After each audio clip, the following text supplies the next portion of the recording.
The Christmas Lizard. The Christmas Lizard. And this book has the most beautiful pictures in it.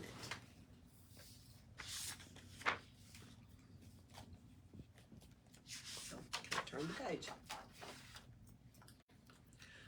Charlie loved all kinds of pets, from shaggy dogs to sleepy cats. What should he get? A slippery fish or a spotted frog? A parakeet or a pollywog? No, Charlie wanted something special for Christmas. I know what he wants. What's a pollywog? It's a little bitty fish. He wanted a lizard.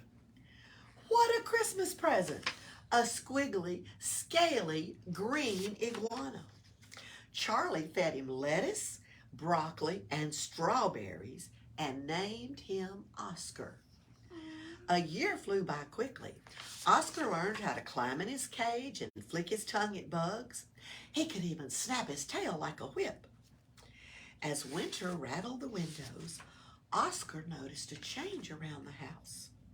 Charlie and his mom and dad sang songs. They hung red and green decorations all around the house, and even on his cage. What is going on? Oscar wondered. And he wanted to find out. Aren't those pictures pretty? Wait, what's that little circle? That's just a little picture of the little lizard.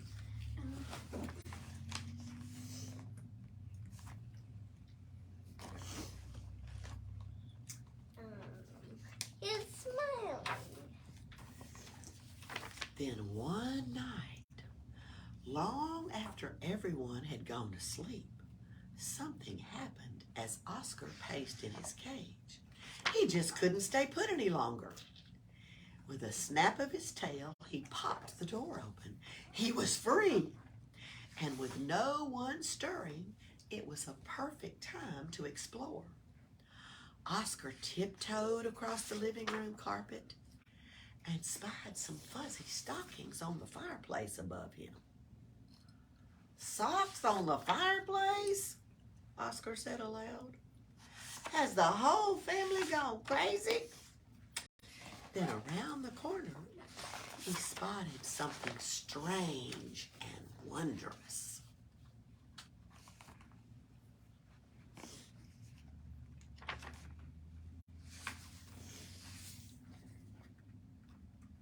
What was something that was strange?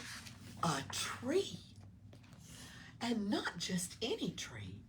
What a glittering display. The tree branches sparkled with colored glass balls, bright decorations, and tiny lights. How on earth did a tree grow in the living room? The tree stretched all the way to the ceiling. Could he climb all the way to the top? He had to find out. On tiptoe, he finally reached the bottom branches. So up he went. Up and up and around and around, higher and higher and around. Soon it seemed to Oscar that it wasn't a tree at all, but a dark, winding forest. Then around the next turn, he discovered that he was not alone. What do you think he's going to find? House. What do you think he's going to find on the Christmas tree? Halt, said a gruff voice. It was the Nutcracker, one of the largest ornaments on the tree. He wore his giant, jagged beard with pride, and he spoke in a Russian accent. Who goes climbing this tree at this hour? Sorry, said Oscar. I didn't know this tree was yours. It isn't, young comrade, the Nutcracker chuckled. A Christmas tree is for everyone. Christmas? Oscar's eyes widened. I've heard of that. What is it? The Nutcracker laughed. Why, it's the biggest celebration of the year. There's always parties and music and lots of food. A party? For who? Oscar asked. For goodwill, for peace on earth, that sort of thing. I'll show you.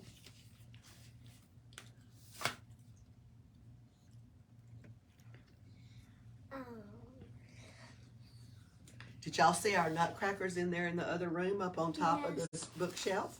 No. Those used to be my son's nutcrackers. With a clap of his hands, 10 sugar-plum fairies danced down through the branches, twirling like ballerinas. They shook jingle bells and skipped merrily around the Nutcracker and Oscar. One of them carried mistletoe. She dangled it over Oscar's head, and she kissed him on the cheek. "Blah!" said Oscar. Giggling, they danced out of sight. So that's what Christmas is? Asked Oscar. Pretty much, comrade, said the Nutcracker. And you'd best be careful if you climb any higher. A Christmas tree is full of surprises. I will, said Oscar as he waved goodbye with his tail and continued on his journey. Up and around and around. The higher he climbed, the sweeter the sound of the tinkling bell.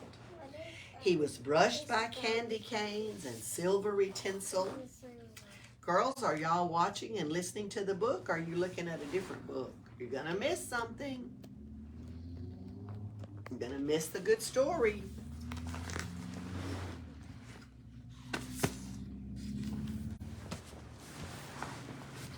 And twinkling lights. It was like another world. Yikes! A monster! Oscar yelled. Who was this lizard with a huge head? But it was just his own reflection, showing back from a great glass bulb. 2 voices giggled behind a tree. Look at that alligator, one of them said, slapping his knee. He almost jumped out of his skin. Oscar twirled around to stare at the peculiar ornaments, laughing at him. 2 little men in brightly colored clothes, one hanging by his coat and the other hanging by his pointy hat. For your information, Oscar said, I am not an alligator. I am an iguana. Well, I'm going to wish you a Merry Christmas. They exploded into laughter. I'm going to wish you a Merry Christmas.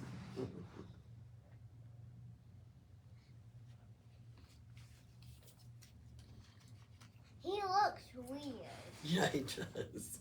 Helen looks weird. Oscar perked up. Iguana. So you know about Christmas too? Of course we do, one of them said. We're elves. I'm Tink and this is Benny. We work for the Fat Man. Oscar wrinkled his forehead in confusion. The Fat Man? Yep, said Benny.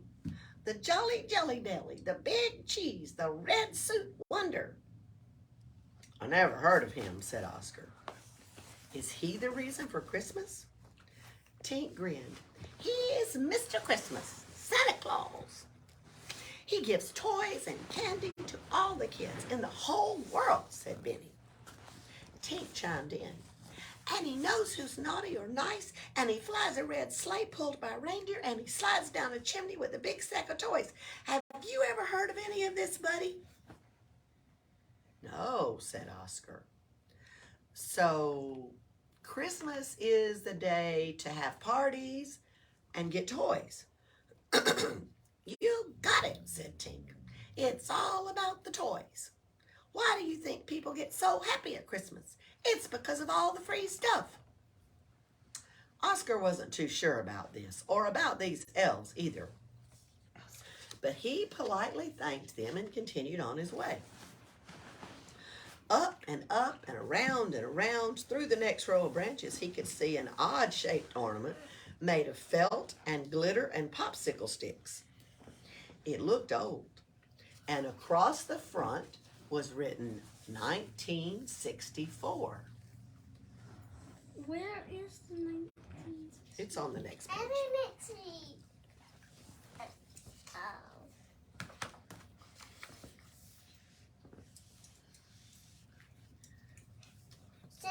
not real. Santa. Hello, said Oscar. Real. Hello, said the ornament sweetly. Are you lost?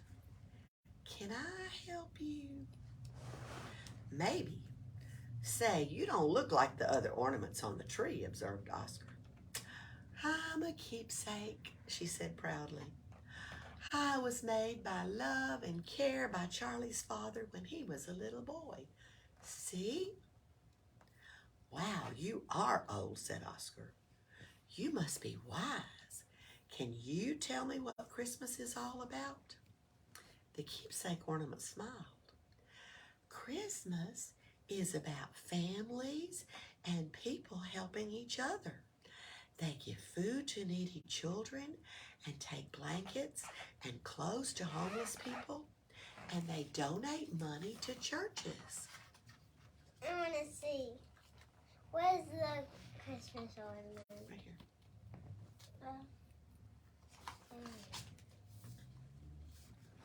These pictures in this book are so beautiful.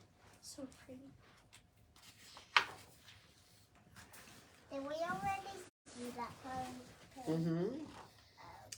Oscar was really dizzy now. But I thought everybody had parties and got free toys at Christmas. Oh, no, the keepsake replied. Christmas is a time for being with your family and helping others. I've been around for many years, and I've seen the joy that it brings. That's strange, Oscar thought. Easy. Imagine people who would help others only at Christmas. Why not all the time? But he kept this to himself and waved goodbye with his tail. Be careful, the keepsake called after him. You're very near the top. So up and around he went. I wonder what lucky ornament is way up here, Oscar thought. Oscar peered down through the branches. It was like sitting on a mountaintop for the first time. Oscar could see almost the whole house, the living room, the kitchen, the playroom, and his cage in the corner, and it looked so small. Then at the very tip top, Oscar met the most important ornament of all. It's the star. What is it? It's the star! The angel. The angel. A beautiful angel. Her porcelain face glowed, and her smile was so bright it almost blinded him. Wow, said Oscar. You're the prettiest thing I've ever seen. No wonder they put you on the top. I'm an angel, she said, a messenger of God. Angels brought the good news to everyone on the first Christmas. Oscar's face lit up with excitement. You mean you know the real reason for Christmas? And the angel smiled. It's all about a baby. I like her eyes. Where's the baby? It's all about a baby. Who said you found the baby? Now Oscar was so confused that his scaly little head hurt. Well, the Nutcracker said Christmas is for parties, he said, for eating and singing and dancing. And Benny and Tink told me it's for getting toys from Santa Claus. And the keepsake told me it's all about family and helping the needy and the poor. And now you tell me it's about a baby? How can Christmas be about all of those things? Those things help us celebrate, said the angel. But they aren't the reason for Christmas. The reason isn't even here on this tree. Look over there, she said. And she pointed across the living room to a tiny barn set high on the mantel. Oscar would never have seen it if he hadn't climbed all the way up to the top. I like your Inside. Christmas tree you have. Thank you. Inside the barn were tiny figures and animals. And in the center of all was a baby. See the manger? Who's the baby? He's right there. Right there. I want to see. Who is that baby? Baby Jesus. Baby Jesus, that's right.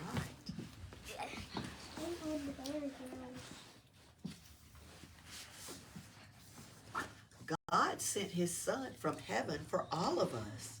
The baby's name is Jesus. And he was born in a stable like that one long, long ago. Jesus is the reason for Christmas. It's his birthday. A birthday for baby Jesus, Oscar exclaimed. That's why we sing and eat and give toys and presents and help each other. That's right, said the angel, smiling. And the best way to celebrate Christmas is by remembering Jesus and loving Jesus the way that he loves us. Ooh, I want to see up close. No, y'all stay in your seat. Izzy, go sit back down. Can you bring the picture to me? I'll let you look at it when we finish. How about that? Say, my birthday is around Christmas time, said Oscar. I guess that makes me a Christmas lizard. That it does, said the angel. So she tied a red ribbon around his neck as a gift. Now it's time for you to go back home, she said. Oscar looked down and gulped. It's a long way down there. Don't worry, Oscar, said the angel. I'll help you. She hugged Oscar tight and spread her tiny wings. No, I see her spread her tiny. She wrapped them around Oscar. Where's the wings? Did he say? Yeah, he was scared because it was a long way down. And it's really hot. It's really high. Lifting off the treetop, they glided through the air. Down they flew past all of Oscar's new friends. The Nutcracker gave a snappy salute.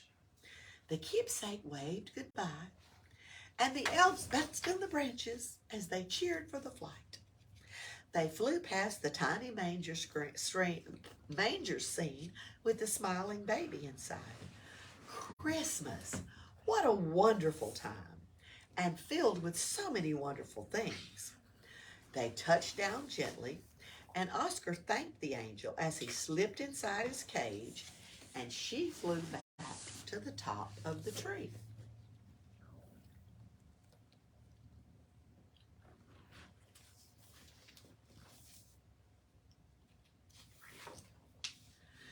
Snuggled safe in his own bed again, Oscar yawned. Won't Charlie be surprised when he sees my new collar? Before the Christmas lizard drifted off to sleep in the moonlight glow, he looked toward the fireplace and he whispered, Happy birthday, baby Jesus. Merry Christmas and good night.